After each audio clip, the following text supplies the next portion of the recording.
passe du coup au champion de France, le Stade Toulousain. Avant que la vidéo ne commence, oublie pas de t'abonner et si tu veux voir la vidéo en entier, viens sur YouTube, le lien en bio. Pour après une compo extraordinaire, hein. J'ai pas envie de dire, by Movaka Colombe, Flamand Meafou, Cross, Jelonche, Willis, Dupont évidemment quand il va revenir, Ntamak, Chocobares, Barassi, Capozzo, Thomas Ramos. Thomas Ramos c'est pareil évidemment, hein, j'ai fait la séparation.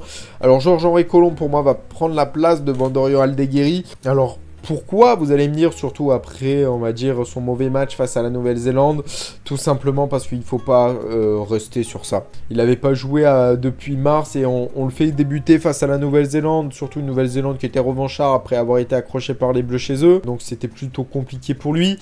Et Georges-Henri Colombe, ça reste un joueur très mobile, très bon en mêlée, très puissant.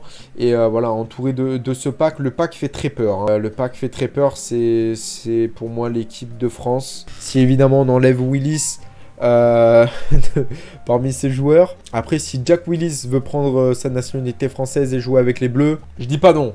Je dis pas non, évidemment. Après, Dupont et Ntamak, voilà, Chocobares, Barassi sont les raisons de pourquoi je décale Teddy Thomas à l'aile. Alors, à voir s'il arrive à mettre sur le banc Lebel ou Delib ou Kinghorn. Je me suis dit, pourquoi pas.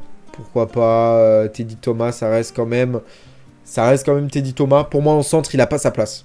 Il n'a pas sa place en centre. Surtout quand tu as Chocobares, Barassi, tu as Pita Aki, t'as Paul Coste, t'as Vinière également et Kevin Gourg.